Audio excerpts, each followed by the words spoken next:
कुछ किन्हीं कारणों से मेरी तबीयत खराब हो गई, इसलिए 3 सप्ताह हम आपस में मिल नहीं सके। और अब प्रभु की कृपा से हम स्वस्थ हैं, और आप सभी भी स्वस्थ हैं। इसलिए ये आज हम प्रयास कर रहे हैं कि ये ठीक से सारा हो जाए। और बीच में अनिल भाई, हमारे आप उस पर आ गई, अभी नजर नहीं आ रही। रघुनाथ जी जो हैं, उनके पिताजी का आ देहांत हो जाओ गया। इस अच्छा। कारण से भी हमने उनकी स्मृति को ध्यान में रखते हुए एक उसमें खत्म किया था। और अब हम बड़े प्यार से कह सकते हैं कि हम अब स्वस्थ हैं। लेकिन कठिनाई बहुत ज्यादा थी, 2 हफ्ते तक एक कमरे में बंद रहना। और अब दिल करता है ये कहना कि हम लाए हैं तूफान से किश्ती निकाल के इस कोरोना को भगाने के लिए। जो 14 दिन हमारे जैसे व्यक्ति जो कि पूरे दिन व्यस्त रहते थे आर्य समाज में, बहुत मुश्किल रहा, लेकिन बहुत कुछ सीखने को, लिखने को और पढ़ने को मिला। अभी हमारे बीच में अर्णव मित्तल जी हैं। ये हमारा सबसे पहला बच्चा है जिसने कि मंत्र बोलने चालू किए थे, लेकिन फिर कुछ व्यवस्थाएं ऐसी होती गई कि बच्चों की जगह बड़ों ने स्थान ले लिया। लेकिन आज हमारे बीच में करुणा कथुरिया जी हैं, वे भजन भी गाएंगी। और ये हमारा बालक जो है अर्णव मित्तल, ये मंत्र बोलेगा। अर्णव बेटे, अब अपना मंत्र बोलो। सबको सादर प्रणाम। मैं अर्नब मित्तल आज आपको प्रार्थना उपासना का 8वां मंत्र सुनाऊंगा। उससे पहले मैं आर्य समाज के प्रधान श्री अजय चौहान और मंत्री अजय सहगल जी को धन्यवाद देना चाहता हूँ, जिन्होंने मुझे इस मंच पे बोलने का अवसर दिया। बहुत बढ़िया, शाबाश। ओम अग्ने नय सुपथाराय अस्मान विश्वानि देवयनानि विद्वान यूयो धस्मजोरान मेनो भूष्टान्ते नम उत्तिम विधेमा। अर्थात तू है स्वयं प्रकाश प्रभु, तू है स्वयं प्रकाश प्रभु, सबका सृजनहार तू ही। रसना निज दिन रटे तुम्ही को, मन में बसता सदा तू ही। कुटिल पाप से हमें बचाते रहना, हरदम दया निधान। अपने भक्त जनों को भगवान दीजिए यही विशद वरदान। धन्यवाद। शाबाश। बहुत बढ़िया भैया जी। करुणा कथुरिया जी, आप अपना भजन कहिएगा।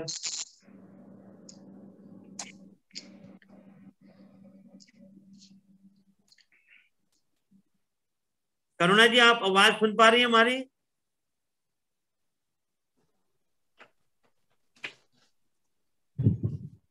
करुणा जी, आपने अभी ऑडियो बंद किया हुआ है। करुणा जी, आप जरा, हाँ, अब ठीक है, अब बोलिए। हाँ जी, सभी को नमस्कार जी। हाँ जी, मैं भी अभी ठीक हुई हूँ कोरोना से, तो अच्छा, ज्यादा नहीं बोल पाऊंगी। अच्छा, जैसे भी अपना है अपना मोबाइल लेटा ले, जरा घुमा ले। हाँ जी, हाँ जी, हाँ जी। कैसी प्रभु ये कायनात बांधी, कैसी प्रभु ये कायनात बांधी, एक दिन के साथ एक रात बांधी, साथ साथ बांधी। कैसी प्रभु ये कायनात, कैसी प्रभु ये कायनात बांधी, कैसी प्रभु ये कायनात बांधी। कभी थकते नहीं है ये घोड़े, तूने सूरज के रथ में जो जोड़े।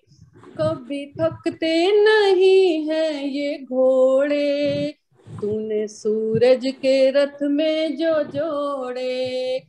रजनी ब्याहने चली चांद दूल्हा बना, रजनी ब्याहने चली चांद दूल्हा बना।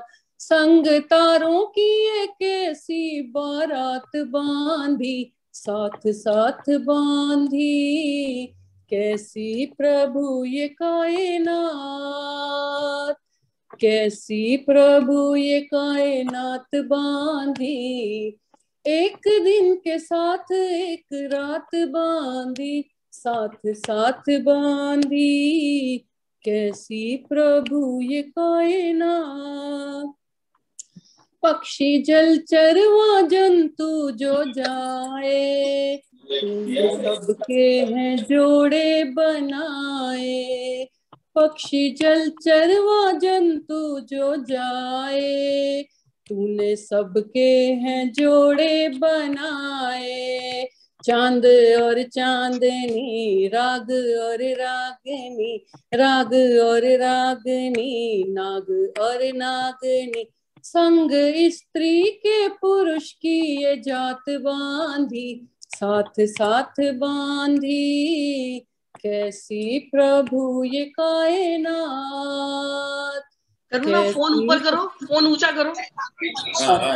कैसी प्रभु ये कायनात बांधी, एक दिन के साथ एक रात बांधी, साथ साथ बांधी। कैसी प्रभु ये कायनात, कैसी खूबी से बांधे ये मौसम, वर्षा सर्दी हेमंत और ग्रीष्म। कैसी खूबी से बांधे ये मौसम, वर्षा सर्दी हेमंत और ग्रीष्म। ये बहार का समा और ये पतझड़ खींचा, ये बहार का समा और ये पतझड़ खींचा। हवा बादलों के संग बरसात बांधी, साथ साथ बांधी। कैसी प्रभु ये कायनात, कैसी प्रभु ये कायनात बांधी, एक दिन के साथ एक रात बांधी, साथ साथ बांधी। कैसी प्रभु ये कायनात। तू ही सबका पिता, तू ही माता, जो मैं समझा वो सबको बताता। तू ही सबका पिता, तू ही माता, जो मैं समझा वो सबको बताता। तेरी क्या बात है, 100 की एक बात है, तेरी क्या बात है, 100 की एक बात है। तूने हर बात में है कोई बात बांधी, साथ साथ बांधी। कैसी प्रभु ये कायनात, कैसी प्रभु ये कायनात बांधी, एक दिन के साथ एक रात बांधी, बहुत बहुत धन्यवाद, साथ साथ बांधी। धन्यवाद। बहुत बहुत धन्यवाद। और एक एक अक्षर, एक एक चीज बहुत ही क्लियर और बहुत ही प्रेरणादायक थी कि प्रभु ने किस प्रकार से सारी सृष्टि को बनाया। हमारे बीच में आचार्य जी आ चुके हैं, क्योंकि उनको आज इस कार्यक्रम में ही कंक्लूड करना है, तो वे आज हमारे बीच में होंगे। और उनसे अनुरोध भी करेंगे कि जो हमारा अंतिम संस्कार वाला जो है चैप्टर, उसे कम से कम कहें जी, क्योंकि हर व्यक्ति आजकल भावुक हुआ है। और आप मेरी बात को समझ रहे होंगे। तो आचार्य जी, अब आपकी वहां से ये चलेगा। ओम, मेरी आवाज जी, स्वागत है जी। ओम यो भूतं च भव्यं च सर्वं यश्चाधितिष्ठति स्वर्यस्य च केवलम् तस्मै ज्येष्ठाय ब्रह्मणे नमः। तस्मै ज्येष्ठाय ब्रह्मणे नमः। अखण्डादानन्दान्निगमहिमशैलेन्द्रशिखरात् प्रभूता भूतानां जनिलय पितर्शङ्कर गुरो दयानन्दस्येयं सकलभूतायां विकुन्ती गीर्गङ्गा जनित शिवसङ्गा विजयते ओम शांति शांति शांति। आर्य समाज डिफेंस कॉलोनी दिल्ली के तत्वावधान में आयोजित इस व्याख्यान माला का आज तीसरा चरण है। इस कार्यक्रम में उपस्थित आर्य समाज डिफेंस कॉलोनी के यशस्वी प्रधान आदरणीय श्री अजय चौहान जी और उसके मंत्री जो कि महर्षि दयानंद स्मारक ट्रस्ट टंकारा के भी मंत्री हैं, मेरे बड़े आदरणीय अग्रज भ्राता अजय सहगल जी। इस कार्यक्रम में उपस्थित सभी हमारे वयोवृद्ध जन, ज्ञान वृद्ध जन, देवियों, सज्जनों, युवा साथियों, क्योंकि मैं देख रहा हूं देश के कोने कोने से लोग इसमें जुड़े हैं। यह क्रम लगातार चल रहा था, पर 2 शुक्रवार ये क्रम नहीं चल पाया। कोई बात नहीं, ईश्वर की जैसी व्यवस्था है उसमें हम सब बंधे हुए। सर्वप्रथम तो मैं आप सभी को नमन करूंगा और एक प्रार्थना करूंगा, आपसे निवेदन करूंगा कि किसी भी प्रकार की विषम परिस्थिति में हम अपने धैर्य को न खोएं, अपने धैर्य और साहस को बनाए रखें। हमारा आत्मबल सबसे बड़ा बल है जो किसी भी बड़ी से बड़ी चुनौती का, समस्या का, संकट का सामना कर सकता है। और ईश्वर की व्यवस्था में यदि कोई ऐसी अप्रिय चीजें हमारे सामने आ भी रही हैं तो हमारे लिए अप्रिय हैं, उसकी व्यवस्था का अंग है। इसलिए हमें शोक, परेशान होने की बहुत आवश्यकता मेरे बंधुओं नहीं है। हम धैर्य बनाए रखें और जीवन नरो भद्र शतानि पश्यति, इस बात को सदैव जीवन में रख लें कि जीता हुआ व्यक्ति सैकड़ों कल्याणों को देखता है। तो अपने को जीवंतता के साथ, जिजीविषा के साथ, जिजीविषे शतम समा, इस भावना के साथ दृढ़ रखेंगे। आइए, मैंने 2 व्याख्यानों में मनुष्य जीवन के जो सुख का आधार है 16 संस्कार, उनमें 9वें संस्कार तक मैं पहुंचा था, जिसमें से 3 संस्कार जन्म से पूर्व के और 6 संस्कार जन्म के बाद के। अगर आयु की दृष्टि से हम देखें तो अभी केवल हम 8वें वर्ष, 11वें वर्ष तक ही पहुंचे थे। ब्राह्मण का जो समय है वो 8 वर्ष है। कुछ शास्त्रों की मैंने चर्चा आपसे की थी, उसमें 5 वर्ष भी विधान किया गया है।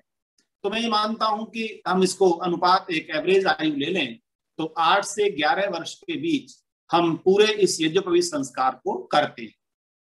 उपनयन संस्कार के महत्व पर मैंने जो गत व्याख्यान था उसमें चर्चा की थी और मैं एक बात उसमें आगे कह रहा था जिसे आज प्रारंभ करूंगा कि उपनयन संस्कार केवल बालकों का नहीं अपितु बालक बालिका दोनों का वैदिक संस्कारों में विधान है।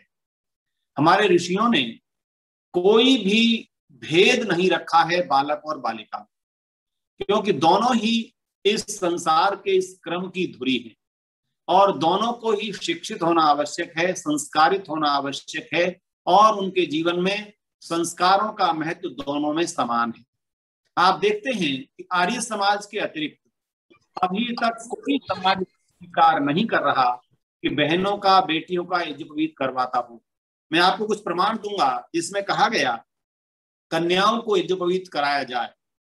प्रावृताम यज्ञोपवीतेनाम पवित्नीम अभ्युनादयन दानयन जपेत।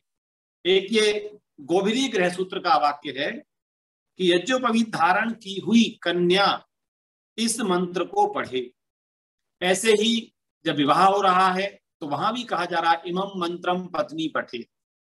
ऐसा विशुद्ध व्यापक दृष्टिकोण था जिसमें उपनयन संस्कार दोनों का होता था और उपनयन घर पर हो जाए या गुरुकुल में जाकर, दोनों छूट थी।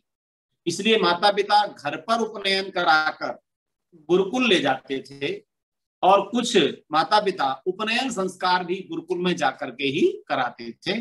तो दोनों का विधान शास्त्रों में प्राप्त होता है। तो जब भी कभी ये बात आए कि बेटियों का यज्ञोपवीत कहाँ है तो आप शास्त्रों का प्रमाण दें।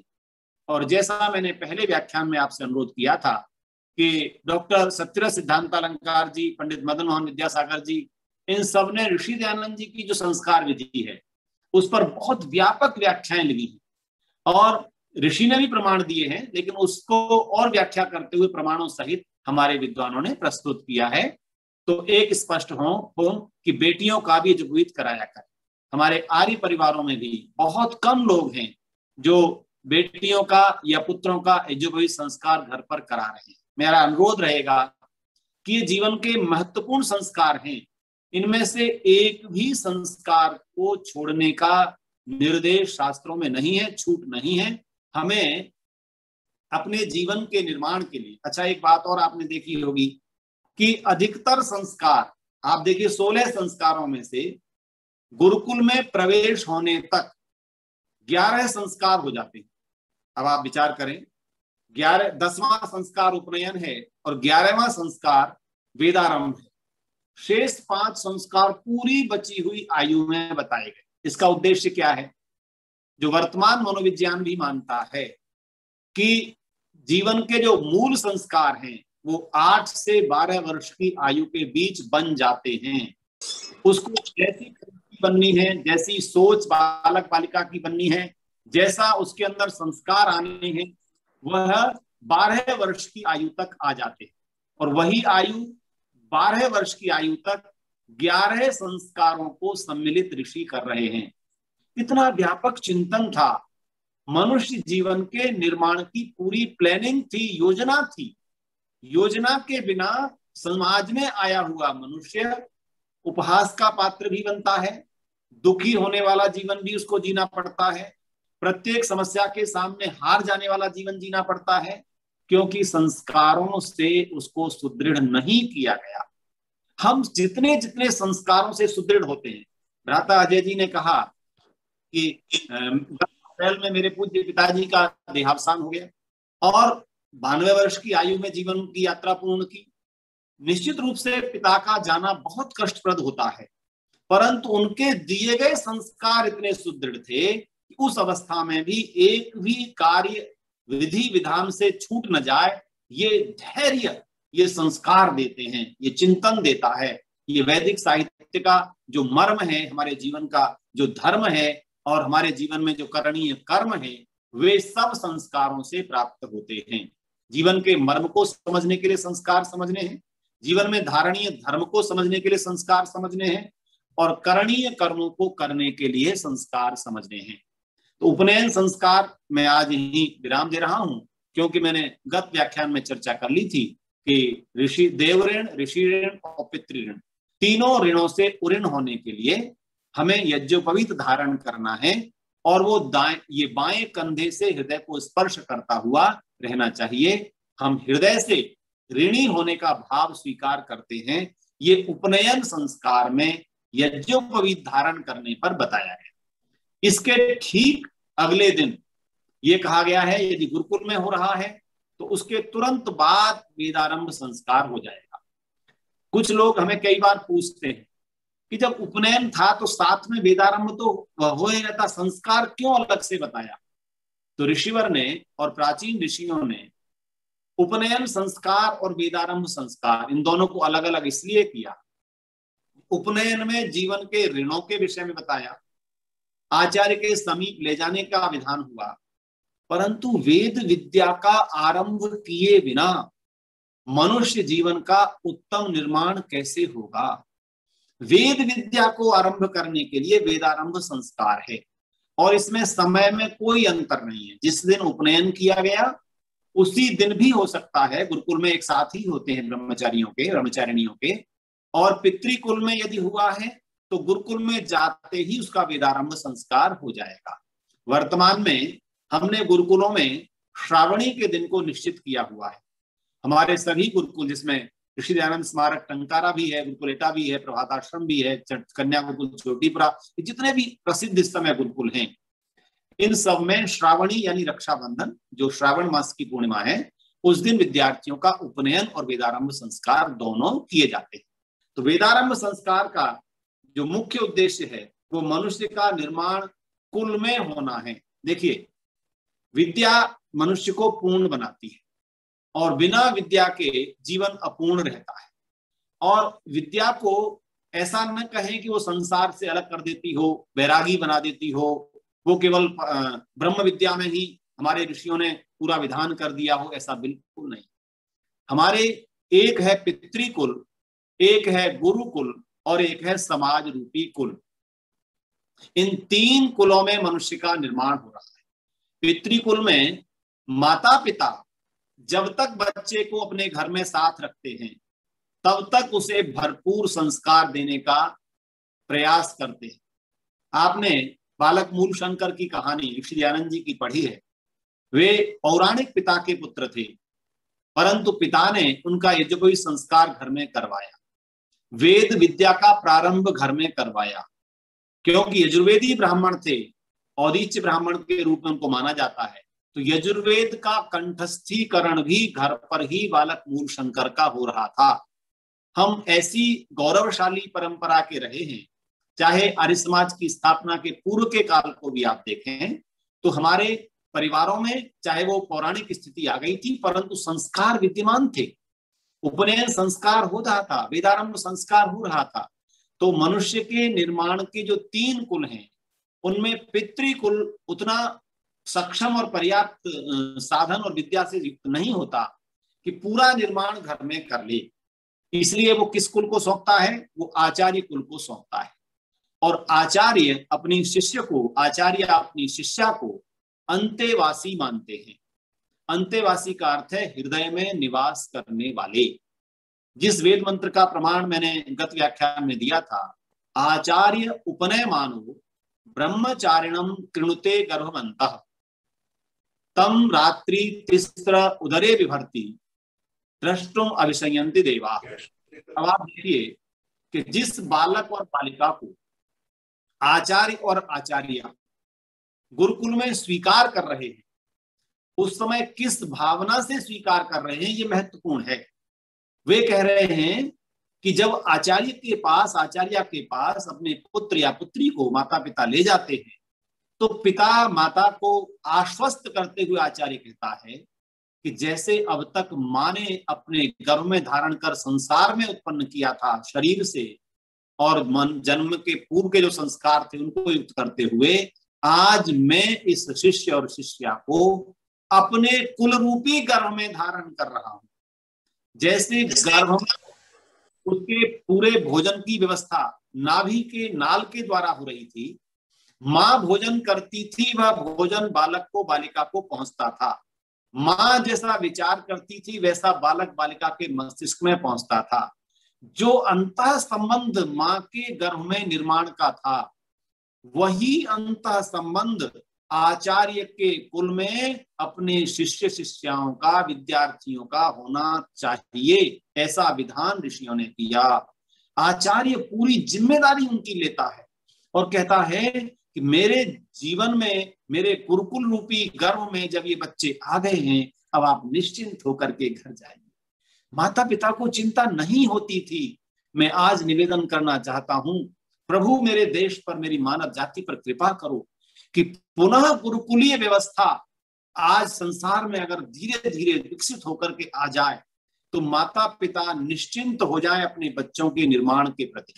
आज जो माता पिता नौकरी कर रहे हैं, व्यापार कर रहे हैं, वो पूरे दिन चिंतित हैं मेरी बेटी बाहर सुरक्षित है कि नहीं, मेरा बेटा बुरी संगति में तो नहीं आ जाएगा, कहीं वो किसी प्रकार के दुर्गुण दुर्व्यसनी मित्रों की मेजॉरिटी में तो नहीं पहुंच जाएगा। ये सारा चिंता का विषय माता पिता के लिए इसलिए है क्योंकि हमने गुरुकुलीय शिक्षा को त्याग दिया है। गुरुकुल में जाने के उपरांत वो सारा दायित्व आचार्यों का है। और आपने गुरुकुलीय शिक्षा पर यदि कभी चिंतन किया हो, दृष्टिपात किया हो, तो गुरुकुल में रहने वाले छात्र छात्राएं अपने परिसर से बाहर नहीं जाते।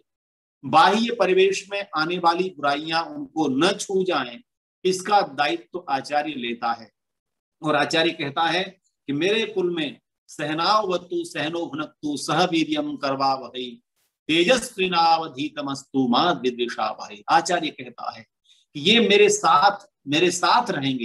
प्रार्थना की जा रही है इस मंत्र के द्वारा कि हम साथ साथ दोनों शिष्य और आचार्य एक साथ अपनी रक्षा करेंगे, एक साथ भोजन करेंगे, एक साथ अपनी शक्ति को प्राप्त करेंगे।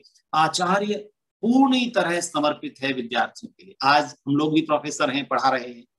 केवल एक लेक्चर देते हैं और अपनी इतिश्री मान लेते हैं। हमारा आत्मीय संबंध उन विद्यार्थियों के साथ बनता है कि नहीं? हमारे कुछ शिक्षक शिक्षिकाएं प्रोफेसर्स भी जुड़े हुए हैं इस कार्यक्रम में। आज हम सोचें कि हम जिन छात्रों के साथ जुड़ पाते हैं, जिनको हम पढ़ाते हैं, कितना कम समय हमको मिलता है, एक पीरियड का 2-3 घंटे का महाविद्यालय विश्वविद्यालय विद्यालयों में, तो कैसे उनके निर्माण का दायित्व हम ले पाएंगे? तो वेदारंभ संस्कार गुरुकुलीय शिक्षा पद्धति को और आचार्य कुल में संतान को सौंपने का संस्कार है। और उस संस्कार में जब आचार्य कह देता है कि मैं 3 रात्रि तक तुझे अपने गर्भ में धारण करूंगा, 3 रात्रि कौन सी है? 3 सवन है, ये कम आयु नहीं है। जब 8 वर्ष में ब्राह्मण का बालक बालिका पहुंचता है और अधिकतम 11 तक क्षत्रिय और वैश्य का पहुंच जाता है, तो 14 वर्ष तक उनको कुल में रहना है न्यूनतम। क्योंकि न्यूनतम जो आयु है जिसे वसु ब्रह्मचारी कहते हैं वो 24 वर्ष है, और रुद्र ब्रह्मचारी की 36 वर्ष है, और आदित्य की 48 वर्ष तक वह गुरुकुल में वेदाध्ययन कर सकता था। यदि वो एक वेद न्यूनतम पढ़ता है तो 24 वर्ष की आयु तक एक वेद का विद्वान बनकर के गुरुकुल से आता था। और जब वो गुरुकुल से निकलता था तो आचार्य उसे समाज के कुल को अर्पित करता था। उसका अभी पूरा निर्माण नहीं हुआ, क्योंकि जो थ्योरेटिकल नॉलेज ली है उसका प्रैक्टिकल इम्प्लीमेंटेशन जो होगा वो कहाँ होगा? वो समाज में होगा। तो तीसरे कुल को सौंप कर कहता है कि बेटा उस समाज में तेरी इस विद्या की परीक्षा होगी। तो गुरुकुलीय शिक्षा को व्यावहारिक शिक्षा में लाने का उपदेश भी आचार्य गुरुकुल में उन 14 वर्ष की अवस्था में देता है। और उस 14 वर्ष में जो निर्माण करता है उस बीच हमें आपको कोई संस्कार करने की वहां आवश्यकता नहीं। 25 वर्ष की अवस्था तक जो न्यूनतम बालक और विद्यार्थी वहां रह रहा है उसके लिए हम और कोई व्यवस्था न करें। इसमें हमारे कुछ श्रोता प्रश्न कर सकते हैं कि ऋषियों ने बालक के लिए 24 वर्ष की आयु निश्चित की, तो बालिकाओं को 16 वर्ष न्यूनतम आयु निश्चित। इसके कई बार प्रश्न किए जाते हैं, क्या बालिका का विकास 16 वर्ष में उतना हो जाता है?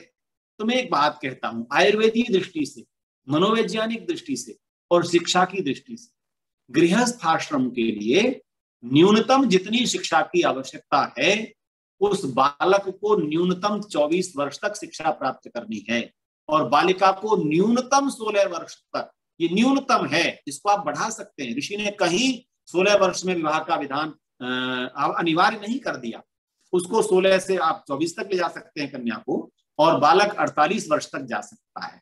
इसके लिए भी आप एक विषय देखेंगे कि जितने लोग आप में से कोई मेडिकल साइंस से जुड़ा हो तो इस बात से मेरी बात को प्रमाणित करेंगे कि पुरुष की आयु जो आदित्य ब्रह्मचारी की बता रहे हैं हम 48 वर्ष तक की, वहां तक वो चारों वेदों का विद्वान बन के ब्रह्मचर्य की रक्षा करते हुए अपने जीवन को 48 वर्ष तक ब्रह्मचर्य पालन करते हुए अविवाहित रख सकता है। परंतु यदि कन्या को गृहस्थ में जाना है, ये उनके लिए है जिनको जाना है। आज हमारी कितनी बहनें हैं जो गृहस्थ आश्रम में नहीं गई? आप गुरुकुलों की ओर दृष्टि दौड़ाइए। हमारी आचार्य प्रज्ञा जी थी वाराणसी गुरुकुल, जिन्होंने कन्या गुरुकुल पाणिनि कन्या महाविद्यालय की स्थापना की और उसकी आचार्य रही। वहां पर डॉक्टर सूर्या जी हैं, डॉक्टर अनंता जी हैं, आज डॉक्टर सुमेधा जी हैं, सुकामा जी हैं, डॉक्टर सूर्या चतुर्वेदा जी हैं। इन सब ने अपने जीवन को वेदों के लिए सौंप दिया, गृहस्थ में नहीं गई। तो ये उनके लिए विधान है जिनको गृहस्थ में जाना है। तो न्यूनतम 16 वर्ष में शारीरिक और मानसिक विकास गृहस्थ आश्रम धारण करने का कन्या का हो जाता है, ऐसा आयुर्वेद का भी मत है। पर ये न्यूनतम है, इससे आगे बढ़ सकते हैं। और 24 वर्ष को ऋषियों ने इसलिए रोका क्योंकि संतानोत्पत्ति के लिए गृहस्थ आश्रम में जाना होता है। और मेडिकल साइंस इस बात को प्रूव करता है कि जैसे जैसे 24 के बाद आयु बढ़ती है तो कन्या के लिए गृहस्थ आश्रम में संतान उत्पत्ति में समस्याएं बढ़ती चली जाती है। प्रजनन क्षमता की जो अधिकतम आयु है आज का मेडिकल साइंस भी उसे 28-30 तक ले जाता है। का भी स्पष्टीकरण आपसे किया है। तो वेदारंभ संस्कार किया, पूरे उस वर्ष उतने वर्ष के लिए विश्वविद्यालय गुरुकुल में विद्यार्थी रहते थे और 2 प्रकार की विद्याएं वहां पढ़ते थे। इस बात को अवश्य हमें जानना चाहिए क्योंकि मनुष्य जीवन की सार्थकता किसी एक विद्या से नहीं हो सकती। हम संसार को छोड़ने की विद्या सबको सिखाने वाले गुरुकुल नहीं है। बड़ी हास्य की बात है, पर जब मैं 9-10 वर्ष का था एक सन्यासी हमारे घर आते थे, स्वामी शांतानंद जी। उन्होंने पूज्य पिताजी से कहा कि इस बालक को गुरुकुल के लिए दे दीजिए, और 10 वर्ष की आयु में पिताजी ने प्रण कर लिया गुरुकुल को ले जाएंगे। पर मेरी माँ को किसी ने भ्रमित कर दिया कि गुरुकुल में जाकर तो केवल बाबा जी बन जाते हैं, भिखारी बन जाते हैं, भिक्षा मांगते हैं, ये पुरोहित ही करते हैं, कुछ और नहीं बनेगा। और जब स्वामी जी आए बहनों बंधुओं, तो मेरी माताजी ने घर में छिपा लिया। 3 दिन स्वामी जी रुके, मुझे घर में से बाहर निकलने नहीं दिया कि मेरे बेटे को ये बाबा जी न बना दें, हैं, भिक्षा मांगने वाला न बना दें। ये ऐसी कुछ अंधकार अज्ञान समाज में थे। इसीलिए मैं 14 वर्ष की आयु में गुरुकुल जा पाया और घर से भागकर चला गया गुरुकुल जाने के लिए। ये अलग बात है। मैंने इसलिए निवेदन किया कि ऐसी भ्रांतियां भी समाज में थी कि गुरुकुल में अगर जाएगा तो केवल एक ही विद्या उसको पढ़नी है, संस्कृत पढ़ेगा नहीं। ऋषियों ने 2 विद्याओं का विधान किया। एक है अपरा विद्या, जो भौतिक विज्ञान है, सारे संसार का जो भौतिक, वनस्पति, रसायन, इन सब विज्ञानों को, यांत्रिकी विद्या, पर्यावरण की विद्या, ये सारी अर्थशास्त्र, ये सब कुछ विद्याएं अपरा विद्या में आती हैं। और परा विद्या है जो अध्यात्म विद्या है। और यहाँ कहा गया कि प्रत्येक गुरु के कुल में दोनों विद्याओं का यथा योग्य प्रदान करने का विधान गुरुकुलों में था। अर्थात अपरा विद्या भी दी जाएगी कि संसार को यदि न जानेंगे तो अध्यात्म को नहीं जान पाएंगे, ऐसी ऋषियों की मान्यता थी। आज भ्राता अजय जी, हम लोग गुरुकुल चला रहे हैं। ये विचारणीय विषय कभी कभी हमारी समितियों में आता है कि हम भौतिक विज्ञान, भौतिक विद्याओं को कम दे रहे हैं, तो ये एकांगी चल रहे हैं, इसमें सुधार करना चाहिए। और जैसा हमारे आदरणीय डॉक्टर अशोक के चौहान साहब ने अपने एमईटी विश्वविद्यालय में स्वर्ग एक अभियान शुरू किया, जिसमें गुरुकुल और आधुनिक विद्या दोनों प्रकार की विद्याएं दी जाएं, ऐसे गुरुकुल की आवश्यकता है। और ये जो अभियान है, मैं आज इस व्याख्यान में कहना चाहूंगा, भाई अजय चौहान जी हैं और चौहान परिवार के हमारे वरिष्ठ साथी अनंत चौहान जी हैं, आप निश्चित रूप से प्रकल्प को आगे बढ़ाइए। हमसे जो भी योगदान आप चाहेंगे, क्योंकि भौतिक विद्याओं के बिना जो आधुनिक आज वर्तमान में चैलेंज विद्यार्थी के लिए है, हम गुरुकुली शिक्षा को उतना प्रमोट नहीं कर पाते, क्योंकि एकांगी विद्या लोग मानते हैं। जबकि हमारा विधान क्या कह रहा है वेदारंभ में कि अपरा विद्या भी दी जाएगी और परा विद्या भी दी जाएगी। तो दोनों विद्याओं को गुरुकुल में दिया जाना आवश्यक है। ऐसे गुरुकुल स्थापित हों। आज कुछ गुरुकुल, हमारे आचार्य देवव्रत जी का कुरुक्षेत्र जैसे गुरुकुल है, स्वामी श्रद्धानंद द्वारा स्थापित है, उसमें प्रयास किया जाता है, पर वहां भी केवल अब सीबीएसई सिलेबस हो गया और दूसरा केवल यज्ञ आदि संस्कार सिखाया जा रहा है। तो हम ऐसा विधान करें कि दोनों विद्याओं के लिए पर्याप्त समय हो, और उसमें अपरा विद्या और परा विद्या, फिर स्पष्ट कर रहा हूं, भौतिक विद्याओं से युक्त अपरा विद्या है, और अध्यात्म, धर्मशास्त्र, आत्मचिंतन, आत्मोन्नति, मोक्ष के मार्ग की शिक्षा, ये परा विद्या है। तो ये दोनों प्रकार की शिक्षा दी जाती थी। संस्कार क्योंकि आज मुझे पूर्ण करने हैं, आज के बाद कोई समय मुझे भ्राता अजय चौहान जी देने वाले नहीं है कि आप इसे और एक्सटेंड कर लीजिए। तो जैसे विद्यार्थी 3 घंटे की परीक्षा देता है, तो पहले 2 घंटे में जो प्रश्न होते हैं उन पर बहुत समय लगा देता है, और अंतिम घंटे में उसके पास प्रश्न ज्यादा बच जाते हैं, तो वो टाइम को मैनेज करता है। तो मैं भी उसी प्रकार मैनेज करूंगा। तो वेदारंभ संस्कार के विषय में इतना ही कहूंगा कि विद्याओं का आरंभ आचार्य कुल में हो, और आचार्य उनको दोनों प्रकार की विद्याएं देने का उस दिन प्रारंभ करे। विधि भाग में बहुत सारे मंत्रों का विधान ऋषि ने यहाँ पर किया है वेदारंभ संस्कार में, कि जहां पर विद्यार्थी से कहा जा रहा है कि विद्यार्थी कैसी विद्याओं को प्राप्त करे, तो वहां पर एक बात जरूर आई है, विद्याम च अविद्याम च यस्तद वेदो भयं सह अविद्या मृत्युम तीर्त्वा विद्या अमृतम अश्नुते। अर्थात ऐसी विद्या जिसमें विद्या और अविद्या, ये भी बड़ा व्याख्यान का विषय है। कभी विद्या अविद्या पर ही आपके साथ व्याख्यान कर लेंगे, आज उसकी व्याख्या नहीं करूंगा, समय नहीं है। कि वहां पर विद्या और अविद्या अर्थात अध्यात्म विज्ञान और भौतिक विज्ञान, कर्म विज्ञान, इस सब पर बड़ा उपदेश हमारे शास्त्रों में है। तो दोनों प्रकार की विद्याएं वहां प्राप्त। देखिए गुरुकुल की दिनचर्या पर डॉक्टर सत्यव्रत जी ने बड़ा सुंदर लिखा है ऋषि जी की व्याख्या करते हुए, कि वहां पर कितना ध्यान था कि वो विद्यार्थी किसी प्रकार से अश्लील या ऐसा साहित्य न पढ़ ले जिसमें उसका समय नष्ट हो, शक्ति नष्ट हो। ऐसे गुरुकुल के विद्यार्थियों को तैयार करने का उद्देश्य हमारे आचार्यों का था। क्योंकि जब समावर्तन संस्कार पर हम पहुंचेंगे, विद्यार्थी जब शिक्षा पूर्ण कर लेता है तो सम आवर्तन, समधन आवर्तन, सम्यक रूप से उसका लौटना, कहाँ लौटना? समाज में लौटना। जिस समाज से माता पिता ने एक पूरी योजना पूर्वक निर्माण के लिए गुरुकुल को सौंपा था, वहां से निर्माण होकर एक अच्छा व्यक्ति समाज को दिया जा रहा है। तो उस संस्कार में आचार्य उस वेदारंभ से लेकर समावर्तन की अवधि में कितना ध्यान रखता है कि उसकी मानसिक, आत्मिक, शारीरिक, मानसिक और आत्मिक तीनों प्रकार की उन्नतियां हो जाएं। शरीर से वो हृष्ट पुष्ट हो, स्वस्थ हो, निरोग बनकर के ब्रह्मचारी बनकर के रहे। ब्रह्मचर्य शब्द पर बहुत बल दिया गया कि ब्रह्मचारी और ब्रह्मचारिणी कहा जा रहा है। ब्रह्मचर्येण कन्या युवानम विंदते पतिम, वेद मंत्र कहता है कन्या ब्रह्मचर्य का पालन करते हुए, वेदाध्ययन करते हुए अपने पति का वरण करे, वरण करने का विधान। ऐसे ही ब्रह्मचर्येण तपसा देवा मृत्यु अपाघ्नता, ब्रह्मचर्य के तप से मनुष्य मृत्यु के भय से जीत जाता है। आज जैसा कि मुझे निर्देश दोनों हमारे भ्राता अजय जी ने किया, एक अजय जी ने फोन पर, एक ने यहाँ सामने, कि हम अंत्येष्टि की बात को ज्यादा न करें, वो बाद में आएगी, मैं करूंगा भी, ज्यादा नहीं, समय भी नहीं रहेगा, पर मैं एक निवेदन कर रहा हूं। मृत्यु को जीतने की विद्या है शास्त्रों में, मृत्यु के भय से भयभीत होने की कोई आवश्यकता नहीं है। ये ऐसा अभिनिवेश क्लेश को समाप्त करती है वेद विद्या। वेद विद्या बताती है कि मेरा जीवन परमात्मा की व्यवस्था अनुसार दोनों प्रकार के कर्मों के लिए है, अभ्युदय और निश्रेयस के लिए है। यतो अभ्युदय निश्रेय सिद्धि तत्स धर्म, ऐसे धर्म को मैं जानता हूं जिसमें पूरे जीवन अभ्युदय की, सांसारिक उन्नति की भी कामना की जाएगी, प्रार्थना की जाएगी, कार्य किए जाएंगे, और निश्रेयस आत्म कल्याण या मोक्ष की बात भी की जाए। तो ऐसी विद्या को जब आचार्य देता है तो वहां पर उसे शरीर से भी पुष्ट होना है, स्वस्थ होना है, निरोग होना है। मन उसका इतना सुदृढ़ हो जाता है, तन्मे मनः शिव संकल्पमस्तु। ऋषि जी ने विधान किया, रात्रि को सोते समय प्रत्येक व्यक्ति, मैं आप लोगों से अनुरोध करूंगा इस पेंडेमिक में बिल्कुल भयभीत ना हो, क्योंकि सर्वाधिक आवश्यकता आत्मबल की है। आत्मबल इन विचारों से सुदृढ़ होता है।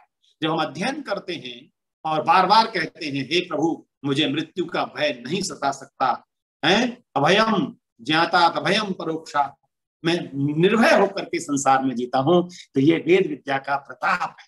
इस प्रताप को स्वीकार कीजिए।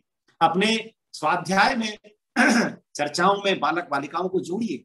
हमारे बालक बालिकाएं आज इससे दूर रह जा रहे हैं, उनके लिए चर्चा ही नहीं है। अभी आप देख लीजिए अपने पार्टिसिपेंट की सूची उठाकर, इसमें विद्यार्थी ना के बराबर कोई शायद जुड़ गया हो, क्योंकि उससे ये विद्या मिल नहीं रही। तो जब वो गृहस्थ में जाता है तो किसी भी चुनौती को देख करके सामने जब कोई चैलेंज आता है तो कमजोर हो जाता है। आज हमको उस चैलेंज को स्वीकार करने वाला मनुष्य बनाना है जो संस्कार से बनता है। इसलिए दोनों प्रकार की विद्याओं को प्राप्त करता हुआ ब्रह्मचारी ये कहता है कि मैं अब सुदृढ़ होकर के समाज में जा रहा हूं। और आचार्य समावर्तन संस्कार, अब ये संस्कार अगला आप देख रहे हैं, जो 12वां संस्कार है जीवन का, वो है समावर्तन। और ये बड़ा महत्वपूर्ण था।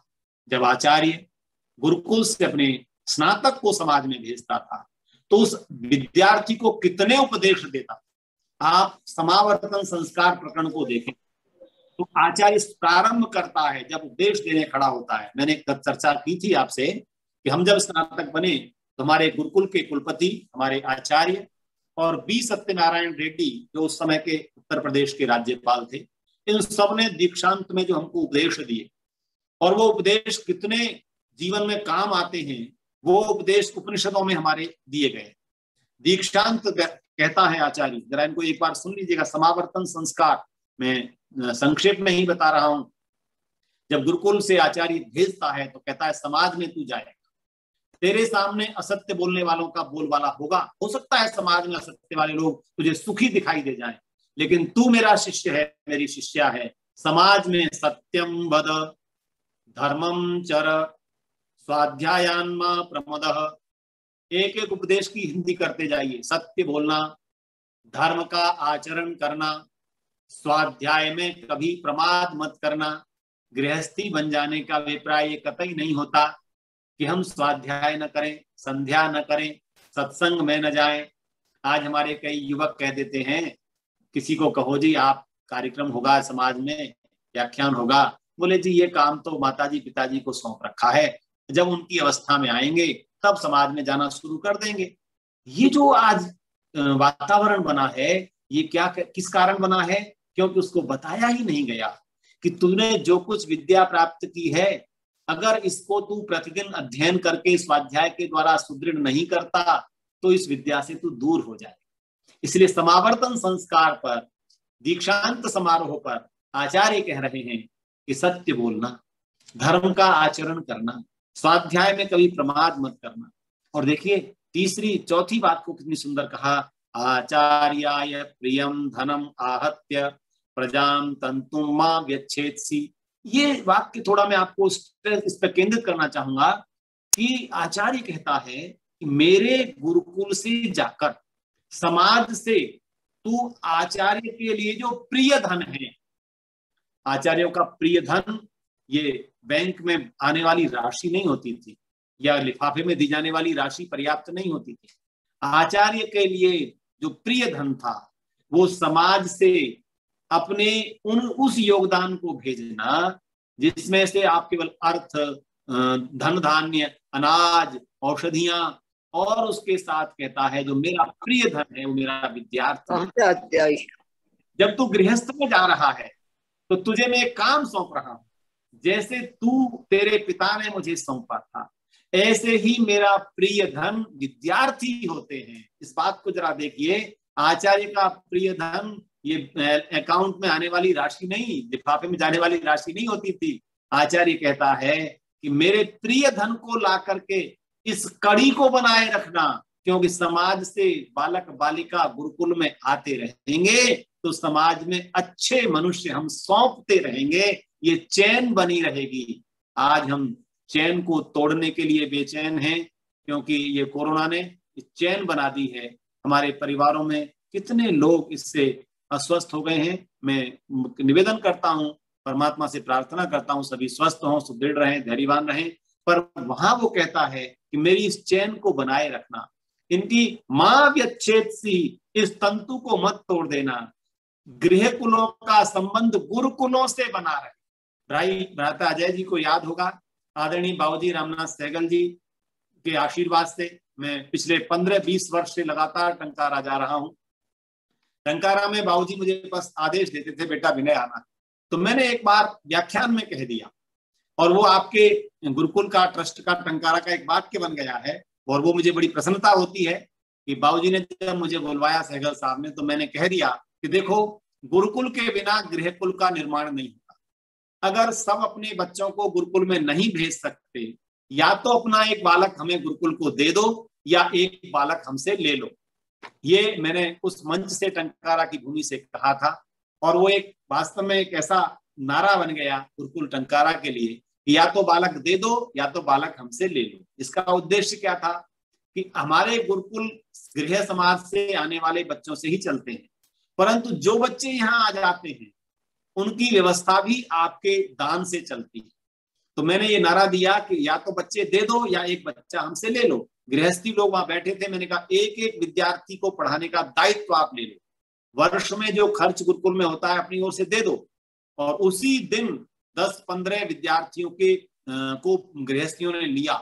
हमें समाज में ऐसी जागृति की आवश्यकता है, ऐसा जागृति करते रहना चाहिए। तो कहा कि आचार्य कह रहा है कि अपने इस चैन को तोड़ना मत, मां व्यच्छेत्सि। और फिर क्या कहता है, सत्यान्न प्रमदितव्यम कुशलान्न प्रमदितव्यम। तू कुशलता को मत छोड़ना, तेरी कुशलता तेरी प्रैक्टिस पर बनेगी, तू रोज अभ्यास करना। तूने जो पंच महायज्ञों को यहाँ सीखा है ना, गृहस्थ में जाकर इन पंच महायज्ञों को करना, ये आचार्य कह रहा है, तू इसको छोड़ मत देना। हम गृहस्थ में आ गए हैं, कितने लोग व्याख्यानों का भी श्रवण करते हैं, आर्य समाजी होने का भी दावा करते हैं, ऋषि के मिशन के सैनिक भी बनते हैं, पर हमारी दोनों समय की संध्या प्रारंभ नहीं हुई है। हमारे घरों में दैनिक यज्ञ प्रारंभ नहीं हुआ है, हमारे घरों में स्वाध्याय का क्रम प्रारंभ नहीं हुआ है। देखिए मित्रों, हमारे घरों में, मैं उस पिता का पुत्र हूं जिसके 3 ही आग्रह थे। दैनिक यज्ञ संध्या करो, गुरुकुलों में सहयोग नियमित भेजो, और वेद के यज्ञ पारायण यज्ञ नियमित कराओ। जो यज्ञ कराने का, सात्यार्थ प्रकाश वितरित करने का ऐसा संकल्प उन्होंने 92 वर्ष की आयु तक जिया कि उन्होंने कभी छोड़ा नहीं। तो मैं आपसे निवेदन करता हूं कि अपने घरों में इस प्रैक्टिस को बनाइए।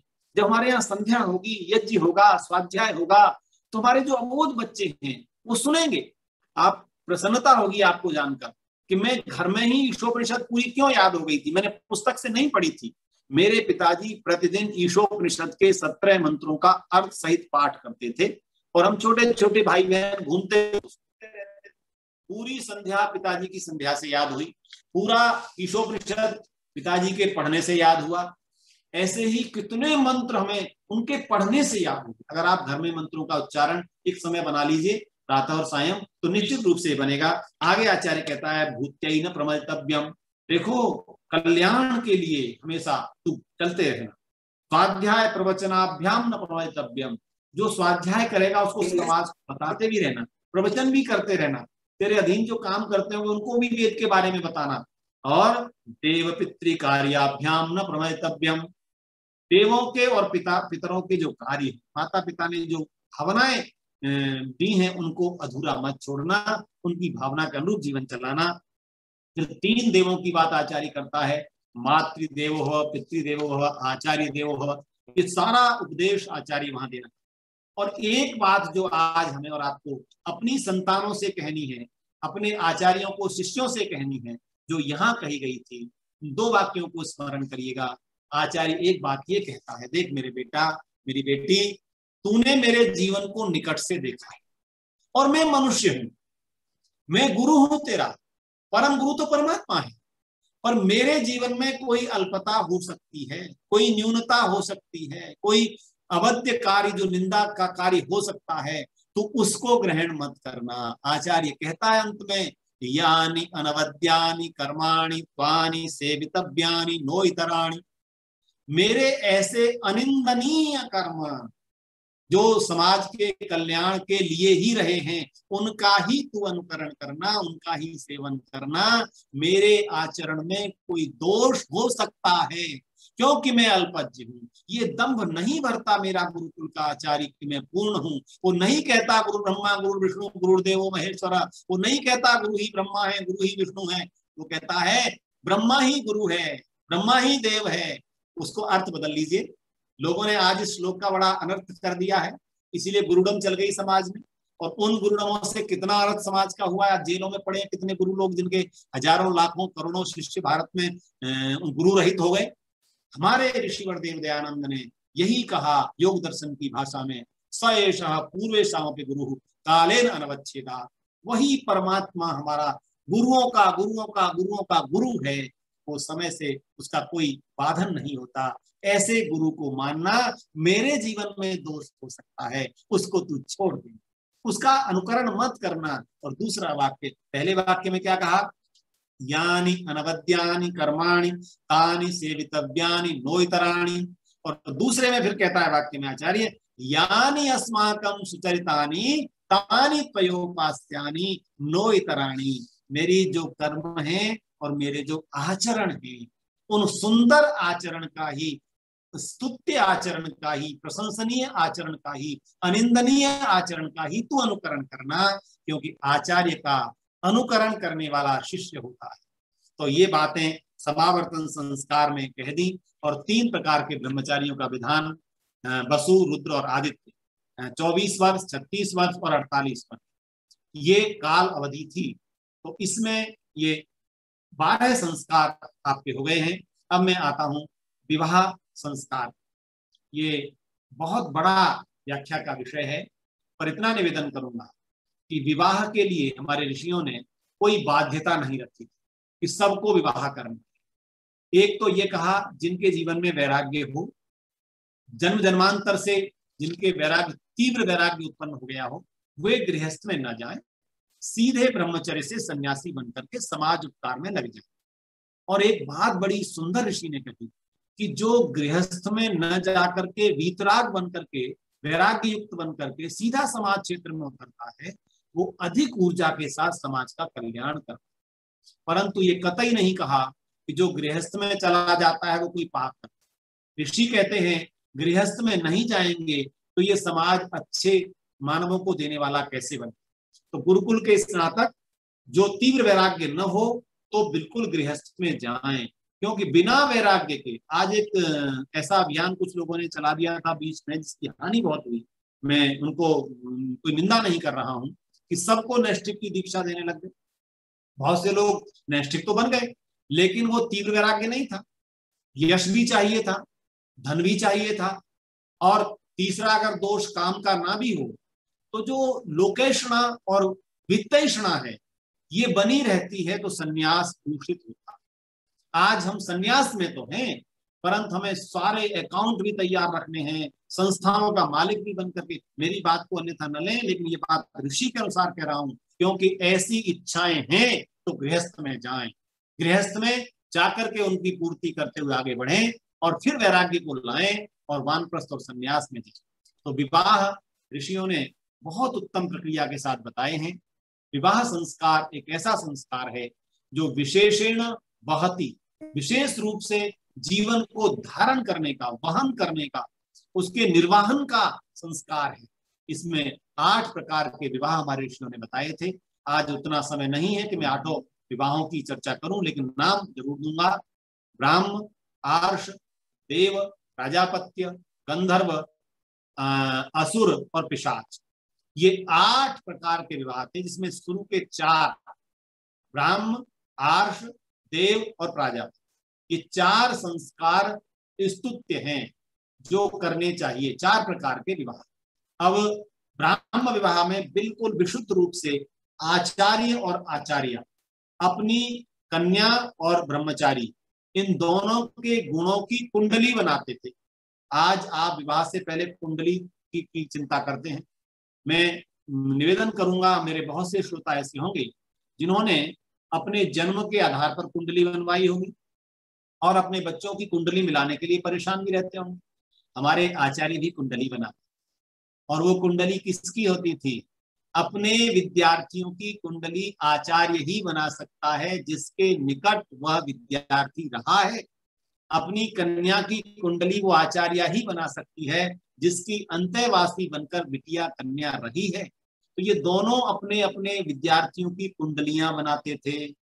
विचार करेंगे, आज की तरह कुंडली नहीं थी कि वहां पर राहु बैठा है, वहां पर बृहस्पति बैठा है, वहां पर ये बैठा है, वहां मंगली हो गया है, ये मांगलिक कन्या हो गई, हम तो बड़े परेशान हैं, मंगली युवक कहाँ से लाएं। हमारे तो ऋषियों ने कहा केवल मंगली से काम नहीं चलेगा। आदरणीय भ्राताजय जी, सुमंगली रियम वधु इमाम समेत पश्यत, मंगली में मैं सर्ग लगाकर कहा सुमंगली है मेरी ये कन्या जो आज वधु बन करके पति कुल को जा रही है। पति कहता है कि आज मैंने जिसको स्वीकार किया है ये सुमंगली है। तो विवाह पर एक अलग से व्याख्यान हो सकता है, पर मैं संक्षेप में बता रहा हूं कि आज मंगली मांगलिक के चक्कर में कुंडलियां मिलाते फिर रहे हैं, और हमारे ऋषिगण कुंडली बनाते थे गुण, कर्म, स्वभाव की, योग्यता की, और उन दोनों की कुंडलियां आचार्य और आचार्य मिलाते थे, और जिनके गुण, कर्म, स्वभाव मिलते थे उनका विवाह करने का निर्णय ही आचार्य कुल में हो जाता था, और दोनों के आचार्य ही उनके प्रस्ताव परिवारों में भेजकर उस संस्कार को बिना किसी व्यय के, उसमें किसी प्रकार का कोई व्यय आदि नहीं होता था। सबसे उत्तम विवाह ब्राह्मण विवाह। तो ये विवाह के जो भेद हैं इन पर कभी वास्तव बाद में चर्चा करेंगे। तो विवाह संस्कार कैसे हो, तो 24 वर्ष का यदि ब्रह्मचारी है तो उसमें कन्या 16 वर्ष की, 36 वर्ष का है तो कन्या 18 वर्ष की, और 48 वर्ष का आदित्य है तो कन्या 24 वर्ष की। इस पर बहुत सारे प्रश्न आपके हो सकते हैं और निश्चित रूप से करिएगा भी, मैं उनके समाधान भी दूंगा और चरक सुश्रुत के ज्ञान के आलोक में दूंगा। आज नहीं दूंगा क्योंकि आपके अंदर जिज्ञासा पैदा होनी चाहिए। ये विधान आयु का ऋषियों ने क्यों किया कि 48 वर्ष का अगर ब्रह्मचारी है तो कन्या अधिकतम 24 वर्ष की ही क्यों बताई गई? ये प्रश्न आपके अंदर उठने भी चाहिए और मैं उठवाना भी चाहता हूँ, क्योंकि हमारे शास्त्रों में जो विधान है वो हमें प्रमाणित करने हैं। वो प्रमाणित करने के लिए ही व्याख्यान होने चाहिए। ऐसा ना हो कि हम केवल लकीर पीटने वाले अन्य लोगों की तरह बन जाएं। तो ये आयु का विधान किया और विवाह संस्कार को इतना महत्व दिया। आप सोचिए, विवाह संस्कार 3 से 4 घंटे वैदिक विवाह चलता है। अगर आप अच्छे आचार्य को बुलाकर कराते हैं और आपकी इच्छा है तो उसमें कन्या और वर को विवाह संस्कार के विषय में पूर्ण ज्ञान कराना है। वर्तमान में क्या हो रहा है, मैं आपसे सामाजिक बुराइयों को दूर करने के लिए भी अपील करूंगा कि हम प्रायः क्या कर रहे हैं, हमारे बेटे बेटियों के विवाह होते हैं और विवाह में हम क्या करते हैं कि रात के 2-2 बजे तक स्टेज डांस सब चलता है। फिर संस्कार पर जब बैठते हैं तो आचार्य जी से कहते हैं, आचार्य जी आधा घंटे में कर देना।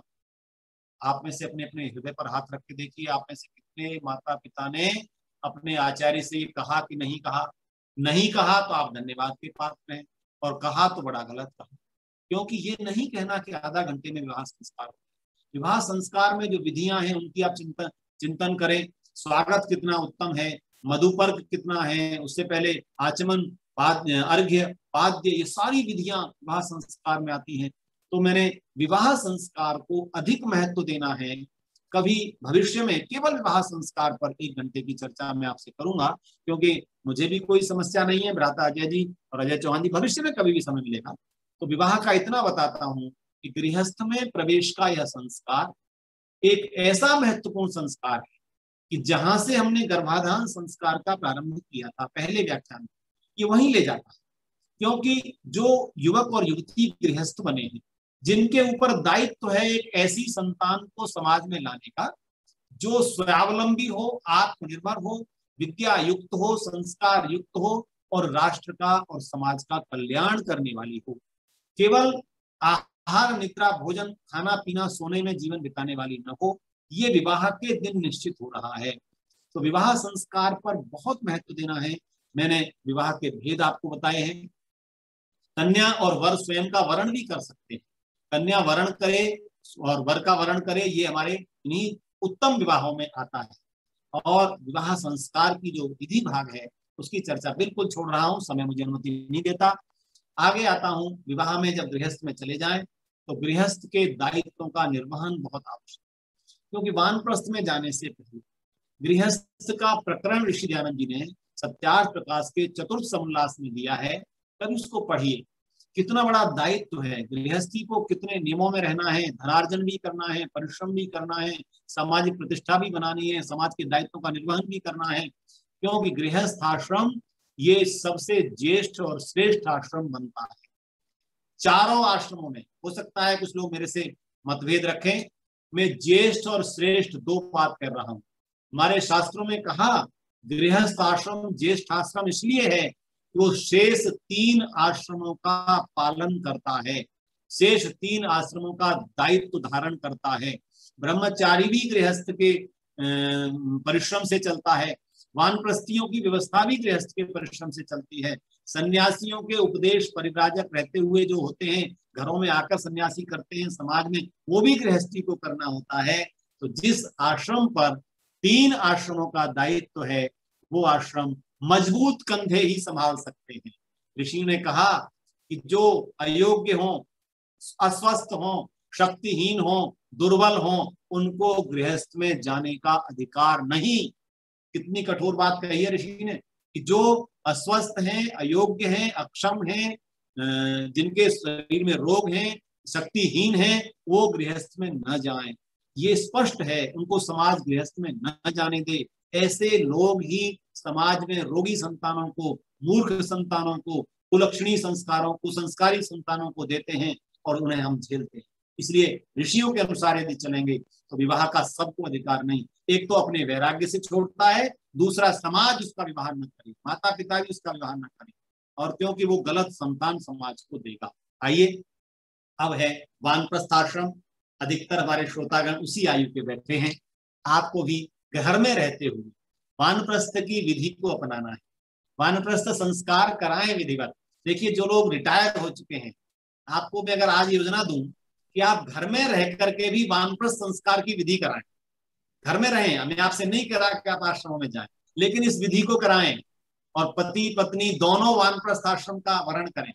ये ऋषि ने कहा कि जो इस संस्कार का आप करेंगे, वानप्रस्थ आश्रम की संस्कार विधि के अनुसार कराएंगे, तो आपके अंदर एक आत्मिक उन्नति का भाव पैदा होगा, स्वाध्याय का एक संकल्प आपको दिलाया जाएगा। संध्या और यज्ञ के द्वारा आपकी आत्मशक्ति को बढ़ाने का कार्य किया जाएगा। तो आप कितने लोग इस व्याख्यानमाला के बाद भाई अजय जी को अपना निवेदन भेजेंगे कि हमें वानप्रस्थ आश्रम की अपनी निधि करवानी है, चाहे वो आर्य समाज डिफेंस कॉलोनी कराए या टंकारा ट्रस्ट कराए, जब समाज संसार सामान्य हो जाएगा। पर आपको याद होगा भ्राता अजय जी, मैंने कई वानप्रस्थ संस्कार आपके टंकारा यशाला में कराए हैं, और एक अध्यापक तो अड़ गए, बोले आचार्य जी आपसे ही मुझे वानप्रस्थ आश्रम लेना है, वानप्रस्थ में जाना है। तो ये जो आचार्यों से आप वर्ण करके कराएंगे तो उस विधि का पता लगेगा। और संन्यास के लिए जो 15वां संस्कार है संन्यास, ये सबके लिए नहीं है। ऋषियों ने कहा जो तीव्र वैराग्य से युक्त हो जाएं, जो समाज के कल्याण में स्वयं को अर्पित कर सकें, परिव्राजक बन करके रह सकें, वे ही संन्यास में जाएं। कोई भी अयोग्य व्यक्ति सन्यासी बन जाता है तो समाज की बड़ी हानि होती है, ये ऋषि ने लिखा है। तो मैं इन संस्कारों की बात को यही विराम देता हूँ। अंत्येष्टि संस्कार भी बहुत महत्वपूर्ण है, संस्कार में उसे सम्मिलित किया है। जो हमारे परिवार में किसी की मृत्यु हो जाए, इतना जरूर ध्यान रखें ऋषि के अनुसार, वैदिक विधि के अनुसार, उसमें शरीर के बराबर न्यूनतम घी, डबल सामग्री, लकड़ी, चंदन, ये सब चीजों के द्वारा हम अपने उस प्रिय जन को, जो हमारे आदरणीय थे, हमारे माता पिता, दादा दादी, जिसकी भी, क्योंकि देखिए ये बड़ी विचित्र स्थिति है कि मैं आज की विशेष चर्चा नहीं करूंगा उस संस्कार की। लोग सब कहीं ना कहीं पैनिक हो रहे हैं, पर पैनिक नहीं हो। जो श्रोता मुझे सुन रहे हैं, आप मेरी मनस्थिति देखेंगे, भ्राता अजय जी बताएंगे। मैं आनंद चौहान जी को फोन किया 23 तारीख को, 19 तारीख को मेरे पिताजी का देहांत हुआ। 23 को मैंने कहा भाई साहब आज व्याख्यान है शाम को, मैं उपस्थित हूँ। आप सोच सकते हैं मात्र 4 दिन हुए थे मेरे पिताजी को संसार से गए। मैंने कहा मेरा क्रम चल रहा था, मेरे श्रोता सुनने को बैठे होंगे। तो भ्राता आनंद चौहान जी ने कहा विनय जी हमने आपके पिताजी की मृत्यु के समाचार के कारण इसको स्थगित कर दिया है, लेकिन मेरी मनस्थिति बन गई थी भ्राता अजय जी, मैं उस पिता का पुत्र हूँ, उस गुरु का शिष्य हूँ, ऋषि दयानंद का सैनिक हूँ, कि उस दिन भी मैंने ऐसे लोगों को देखा है अपने आर्य समाज में, घर में माता जी की का देहांत हो गया, शरीर रखा है, बोले दैनिक यज्ञ का समय होगा, ऐसे करके तब शरीर को शमशान ले जाएंगे। ऐसा धैर्य चाहिए, ऐसी आत्मशक्ति चाहिए। निश्चित रूप से हम हृदयहीन नहीं हैं, हृदय में भाव आते हैं, लेकिन इस भाव को अपने विद्या से, अध्यात्म विद्या सुदृढ़ करने का अवसर है। बंधुओं, मैंने 3 इन व्याख्यानों में 16 संस्कारों की चर्चा की है। आज इसका उपसंहार करते हुए निवेदन कर रहा हूं, ऋषियों के ये 16 संस्कार एक उत्तम मनुष्य का निर्माण करने की पूरी प्लानिंग है, योजना है। आपने एक पाठ पढ़ा हुआ इंग्लिश में, इंडिया हैज ए प्लान। मैंने पढ़ा था कभी 10th में कि भारत एक योजनाओं को लेकर के आगे बढ़ता है, कि कोई भी राष्ट्र। तो क्या मनुष्य जीवन बिना योजना के बनता चला जाए? ये योजना है, 16 संस्कार मनुष्य को मनुष्य बनाने की विद्या है, प्लानिंग है। इनको बनाएंगे और इनको वास्तव में इनके महत्व को धारण करते हुए आगे बढ़ेंगे तो जीवन सुखी रहेगा, समृद्ध रहेगा, स्वस्थ रहेगा, आत्मशक्ति से युक्त बनेगा। यही योजना हमारी आयोजकों की और हमारी थी कि आप तक ये बातें पहुंचे और हम ये निर्णय कर पाए कि हमारा जीवन वास्तव में पूर्णतः निर्मित हुआ है कि नहीं और मनुष्य बनने हैं कि नहीं। इसलिए वेद की भावना जो है, मनोर्भव जनया दैज्ञम जन्म, आप अच्छे मनुष्य बने और ऐसे ही मनुष्यों को समाज को सौंपें। इस भावना के साथ 3 सप्ताह तक लगातार आपने मुझे सुना, मैं आप सबका हृदय से आभार व्यक्त करता हूँ, आयोजकों का धन्यवाद करता हूँ। और ये आप लोग जानते हैं कि भ्राता अजय सहगल जी मेरे बड़े भाई हैं और हमेशा वो कहते हैं हर मंच से कि विनय जी और हमारे भी दल का, हालांकि मुझसे आप बहुत बड़े हैं पर आपका स्नेह मेरे ऊपर रहता है और चौहान परिवार का विशेष स्नेह, अजय चौहान जी आप लोगों का स्नेह रहता है। और भी जो श्रोता जहां जहां से, पुणे से हमारी नीता बहन जुड़ी हैं, कहीं जबलपुर से जुड़े हैं, कहीं भरतपुर से राम सिंह जी जुड़े हैं, ये सब तो ऐसे हैं, ये कहते हैं विनय जी कहीं भी आपका व्याख्यान हो हमें लिंक भेज दिया करिए। तो मैं कोई नई बातें नहीं कहता, पर एक एक व्याख्यान से, एक एक चर्चा से हमारी बातें रिवीजन हो जाती है, रिवाइज हो जाती है, रिन्यू हो जाती है। तो यही रिन्यूकरण चलता रहना चाहिए, हमारा जीवन अच्छा बनेगा। देखिए हमारे नवीन चंद्र जी आर्य समाज मालधन चौड़, बड़ी देहात की समाज है नैनीताल जिले की, ये लोग बड़ा काम कर रहे हैं, सब जुड़ते हैं। तो मैं भ्राता अजय सहगल जी का, भ्राता अजय चौहान जी का, पूरी डिफेंस कॉलोनी कार्यकारिणी का धन्यवाद करता हूँ कि आपने मुझे ये अवसर दिया। और भविष्य में जब भी आपके आदेश होगा, मैं तो आपके घर का मेंबर हूँ, मैं उपस्थित रहूंगा। धन्यवाद। बहुत बहुत धन्यवाद आचार्य जी का। आचार्य जी ने कई चीजें ऐसी बनाई और ये जो वानप्रस्थ वाली बात की है, ये भी थोड़ा सा मूड बन गया है कि कम से कम संस्कार तो करा लिए जाना चाहिए, कई बातें उसमें निकलेंगी, कई होगा, और वो 4 घंटे वाला ही कराएंगे जी। ये आपका वादा रहा कि हम मैं इसे अपने परिवार में बात करके इसको करते हैं, क्योंकि वानप्रस्थ तो लिए ही हुआ है जी, सिर्फ संस्कार नहीं लिया, बाकी तो सब कुछ कर ही रहे हैं हम लोग। एनी हाउ, बहुत बहुत धन्यवाद आपका। और मुझे लगता है कि हमारे पास काफी डिमांड आएगी, जिस प्रकार से आपने कई प्रश्न ऐसे छोड़ दिए हैं जिसको कि उत्सुकता होगी लोगों के लिए, कि विशेष कर से विवाह के ऊपर अगर किसी का विवाह आधे घंटे 45 मिनट वाला हुआ है, तो अब कम से कम सारी बातें जो वहां उस टाइम नहीं हो सकी वो अब भी हम सुन सकते हैं। और दूसरी बात रही कि बच्चों के संस्कार जो हैं ये जो कराने चाहिए, आप ये देख लीजिए कि सबसे छोटा बच्चा, अगर मेरी जानकारी में अर्नव आर्यमन लगता है चौहान परिवार में, और उधर सबसे बड़ी बेटी का क्या नाम है वो जो आती थी, सौम्या। ये आप किसी बच्चे को भी मतलब बात करके देख लो, आपको उसमें वो संस्कार मिलेंगे, क्योंकि संस्कार सब हुए हुए हैं। मैंने अपनी बड़ी पोती छोटी पोती दोनों को एक्सपेरिमेंट किया, मेरे संस्कार पूरे नहीं हुए, लेकिन मैंने उनको कराया और मैंने ये फील किया है कि बच्चों में फर्क है। उसमें कई भावनाएं, कई चीजें जो हमने अपने जीवन में नहीं देखी, उन बच्चों में हम देख पा रहे हैं कि आज वो कितने एक्टिव हैं और वो हैं। आपका बहुत बहुत धन्यवाद। और आज हर्ष का विषय है कि हमारे श्री अतुल चौहान जी का जन्म दिवस है। श्री पुनीत दत्त जी मुल्तानी जी जो हैं, उनका भी आज जन्म दिवस है। तो अतुल जी हमारे इस आर्य समाज से, हमारे आर्य समाज से इसके बिल्कुल जब से भवन बन रहा था तभी से साथ में जुड़े हुए हैं, बहुत सहयोगी हैं। और अपने वैसे ही जैसे कि चौहान परिवार के सभी सदस्यों का एक ये प्रॉमिस बना हुआ है कि वो बर्थडे पे, अपने जन्म दिवस पे, मतलब कोई ना कोई प्रसाद स्पॉन्सर करते हैं या कोई अच्छी दान राशि देते हैं। तो अतुल जी चौहान जी के उसके उपलक्ष्य में मैं पंडित जी से कहूंगा कि पंडित जी विशेष मंत्रों द्वारा आशीर्वाद के मंत्र जो है वो पढ़े जाएं। आचार्य रामचंद्र जी। जी। परमपिता परमेश्वर से हम सब आदरणीय अतुल साहब के लिए, पूज्य अतुल चौहान साहब के लिए, और जिनका जन्म दिवस है उन सब के लिए प्रार्थना करते हैं। ईश्वर आपको सुख में लंबी आयु, उत्तम स्वास्थ्य और दुनिया के सारे सुख दे। आपकी प्रसिद्धि, आपका यश, आपका मान सदा बढ़ता रहे। ओम स्वस्ति न इंद्रो वृद्धस्रवाः, स्वस्ति न पूषा विश्ववेदाः, स्वस्ति नस्तारक्षयो अरिष्टनेमि, स्वस्ति नो बृहस्पति दधातु। ओम उत्तिष्ठ ब्रह्मणस्पते देवान यज्ञेन बोधय, आयु प्राणं प्रजां पशुं कीर्तिं यजमानं च वर्धय। ओम तच्चक्षुर्देव हितं पुरस्तात् शुक्रं चरत, पश्येम शरदा शतं, जीवेम शरदा शतं, शृणुयाम शरदा शतं, प्रप्रवाम शरदा शतमदीना स्याम शरदा शतं, भूयश्च शरदा शतात्। ओम स्वस्ति, ओम स्वस्ति, ओम स्वस्ति। आचार्य जी शांति पाठ। ओम देव शांतिरंतरिक्षम शांति, पृथ्वी शांतिरापा शांति, रोषधया शांति, वनस्पतया शांति, विश्वे देवाः शांति, ब्रह्म शांति, सर्वं शांति, शांतिरेव शांति सामा शांतिरेधि। ओम शांति शांति शांति। सबको सादर नमस्ते जी। हम सब स्वस्थ रहें, निरोग रहें, भगवान की कृपा सदा बनी रहे। ओम स्वस्ति। ओम स्वस्ति।